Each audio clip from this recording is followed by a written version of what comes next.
Bonjour à tous et à toutes, heureux de vous retrouver pour Focus Association et nous allons découvrir une nouvelle association avec Johan Bodbol. Bonjour. Bonjour Olivier. Merci d'être avec nous ce matin pour parler d'une association qui s'appelle l'ILMOD. Donc traduction, l'étude, étudier. Exactement. Donc une association qui a pour but justement d'apporter l'étude à la portée de tout le monde, on va dire, de donner en tout cas à chacun, on va le voir comment et dans quel cadre cela se fait, d'étudier des textes de la Torah. Alors avant de parler exactement de ce que fait l'ILMOD, dites-nous qui l'a créé. Eh ben en fait, l'ILMOD est un département d'une association bien plus grande, bien plus large, qui s'appelle Torah Mitzion. Et cette association a pour but de renforcer la Zehut Yehudit, l'identité juive, à travers la diaspora. Donc, ils travaillent souvent sous forme de shlichim, c'est-à-dire des envoyés qui partent d'Israël pour 1 an, 2 ans, 3 ans. C'est parfois des familles, des jeunes couples ou simplement des célibataires qui partent et qui vont dans des colonies là-bas créer une ambiance de Torah autour de l'étude de la Torah. C'est un peu ce que fait le travail de l'agence, que l'agent juif fait comme travail, mais oui, plutôt du côté de l'identité, on va dire, juive. Exactement. Parfois, c'est un même chaliar qui est envoyé et de l'agent juive et de Torah Mitzion, justement pour renforcer ce lien entre Eretz Israël, la terre d'Israël, et les habitants, les juifs de la diaspora. Alors, est-ce qu'il y a aussi un département, on va dire, français dans Torah Mitzion ? Alors, le seul département français, finalement, c'est l'ILMOD. Ouais. Il n'y a pas d'envoyé en France. En France, on a essayé, ça n'a pas marché. Ceux qui nous écoutent veulent nous dire comment, on sera très heureux. En tous les cas, ce qu'on a en français aujourd'hui, c'est l'ILMOD. L'ILMOD n'a pas commencé en langue française. Il a commencé en fait en allemand. En allemand. Il y a quelques années, justement, à la suite d'une shlichut, un de mes amis, Arik Speaker, a fini sa shlichut en Allemagne. Il est revenu en Israël. Et il a voulu garder le contact, le lien qu'il avait créé avec cette communauté. Il avait voulu garder ce lien. Et il s'est dit, on va essayer d'avoir un lien, entre guillemets, virtuel par Internet. Ouais, aujourd'hui, c'est très facile. Voilà, c'est très, très facile. Et c'est donc comme ça que l'ILMOD est né. Et donc, c'était en allemand. Ça s'est développé après en russe, également en hébreu. Et finalement, il y a 2 ans et demi, on a ouvert ça en français. Alors, ça a été ouvert parce que vous avez senti qu'il y a une nécessité dans les communautés juives en France, mais pas seulement, on va le voir tout à l'heure, mais plus particulièrement en France, une nécessité justement de faire entendre une voix d'un judaïsme qu'on n'a pas trop l'habitude d'entendre en France dans les communautés juives. Exactement. Je dirais que la particularité de l'ILMOD, c'est en premier point, c'est la Torah d'Eretz Israël, avec les intervenants. Tous les intervenants habitent en Israël et développent et dévoilent cette Torah. En quelques mots, la Torah d'Eretz Israël, c'est une Torah qui va s'approfondir sur le pourquoi des choses, le pourquoi des mitzvot, approfondir les textes de la Torah et également parler à un peuple qui revient sur sa terre. Ouais. Et ça, c'est une voix qu'on entend moins, malheureusement. Alors, Torah d'Eretz Israël, c'est la Torah aussi du Rav Kook. On se trouve à 2 pas de la maison du Rav Kook, ici dans les studios de Studio Kalita. C'est un message qui est bien accueilli en France. Est-ce que vous avez le sentiment que c'est quelque chose que la communauté juive de France a besoin d'entendre, a soif d'entendre, je dirais ?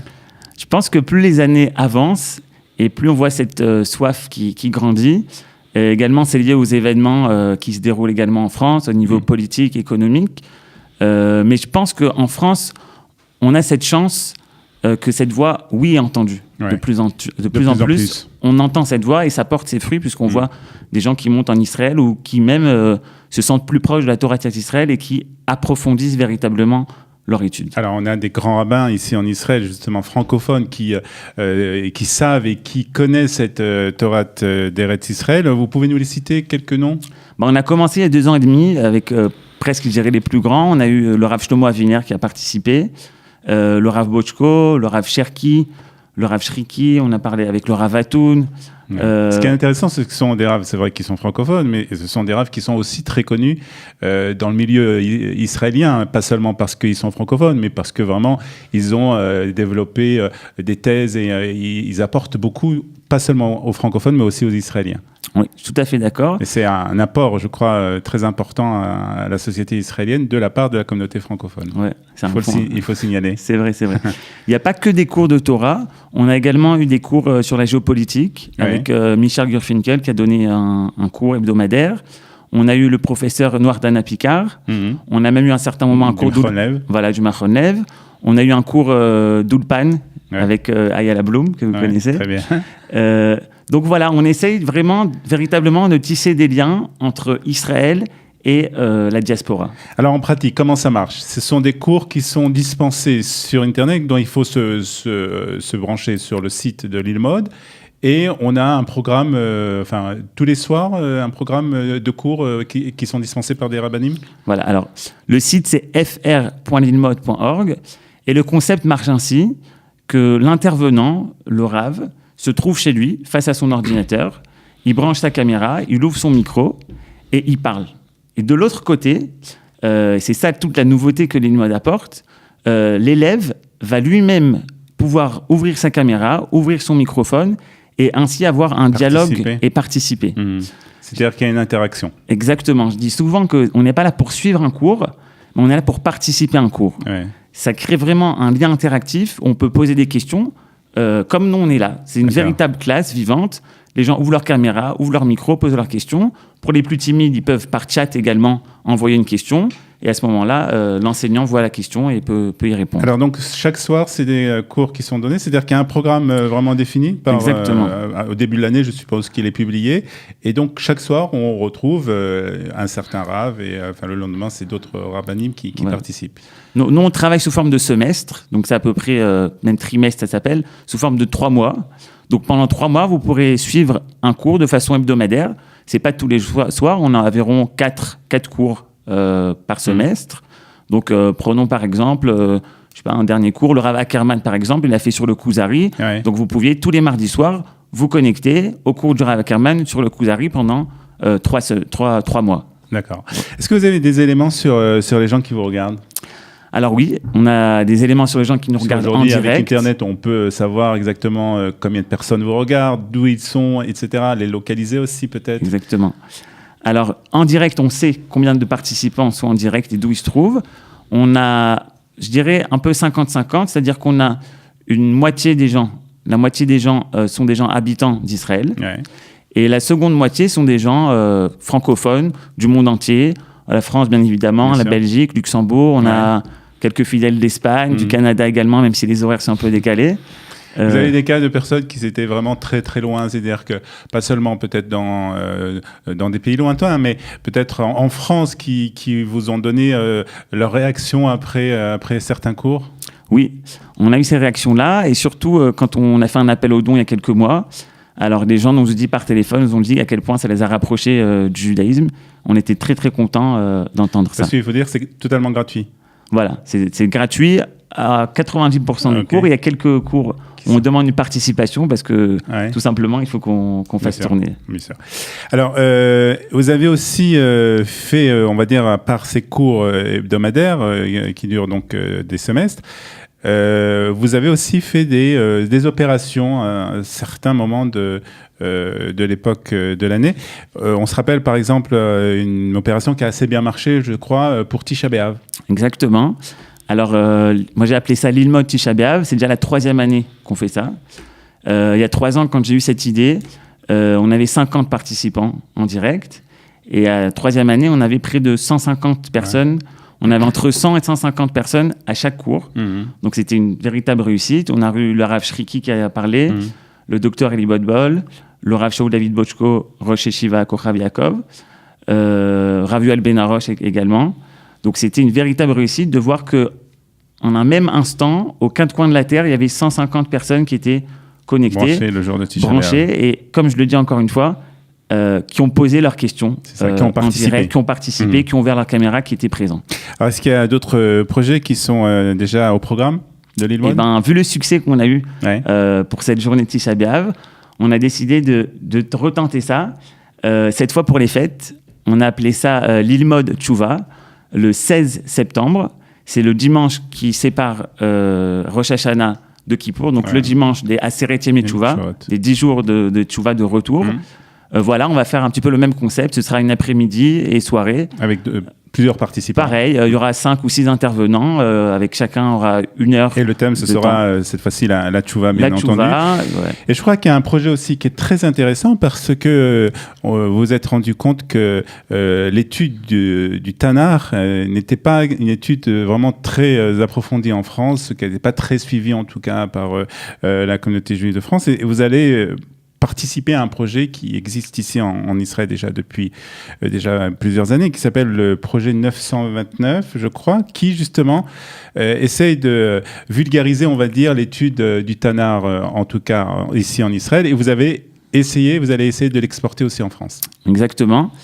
Je dis toujours que connaître le Tanakh, c'est connaître son identité. Et malheureusement, on connaît beaucoup de gens qui aiment étudier et qui étudient et qui parfois n'ont jamais lu tout le Tanakh entier, parce que on a l'habitude, pour certains, de connaître la Torah, de lire la paracha, de dire un petit Dvar Torah parfois à table. Certains font ça, mais en tous les cas, l'étude du Tanakh entièrement, la Bible, est très peu répandue chez les francophones. Et donc, on s'est associés, on a rejoint le train de 929, qui a démarré à peu près 3 ans. Et nous, on a rejoint ça il y a 1 an et demi, avec notre intervenant Ronia Krish. C'est lui qui donne une leçon hebdomadaire chaque jeudi soir. Il donne cette leçon-là sur les 5 chapitres du Tanakh qui sont étudiés. Ça, c'est ce qu'on a fait jusqu'à maintenant. Ouais. Et puis là, on reprend, puisqu'il y a un premier cycle qui s'est fini de 1929. Il y a déjà des milliers d'Israéliens qui ont suivi et qui ont fini une première fois le Tanakh, mais on commence un deuxième cycle. Et donc, pour nous, c'est l'occasion d'inviter tous les auditeurs à nous rejoindre. Ça va commencer quand ? On va commencer pareil le 16 septembre. D'accord. C'est-à-dire que dans cette journée de Tchouva, on lancera également ce nouveau train de 929. Et vous commencez par le début ?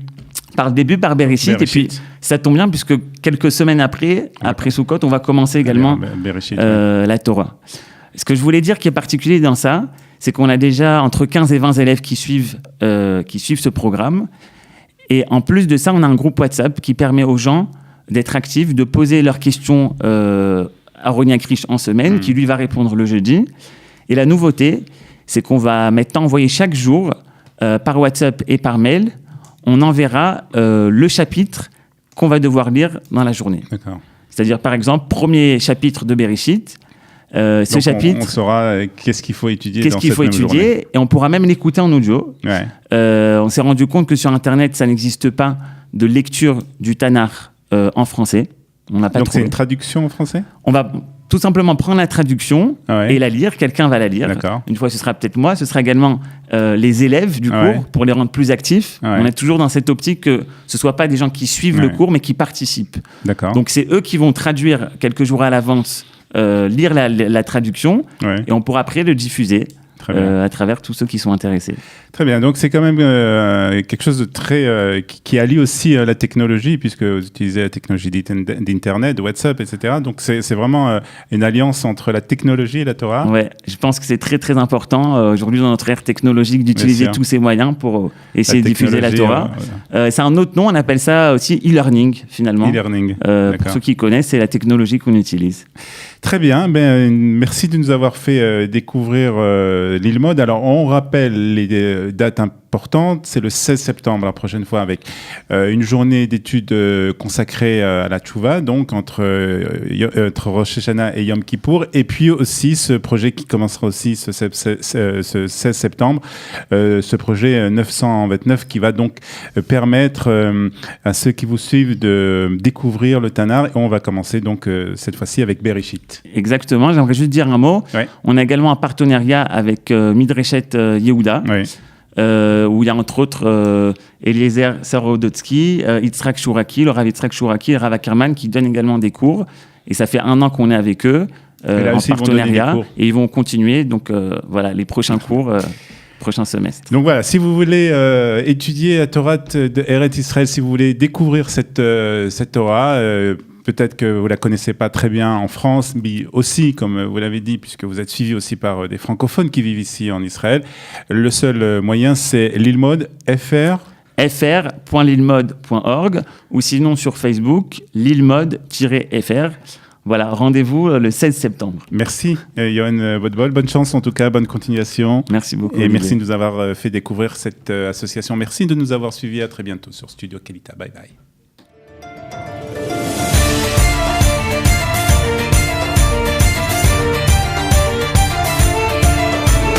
De la générosité, des talents et du cœur. C'est la sauce du jour sur studiokelita.com.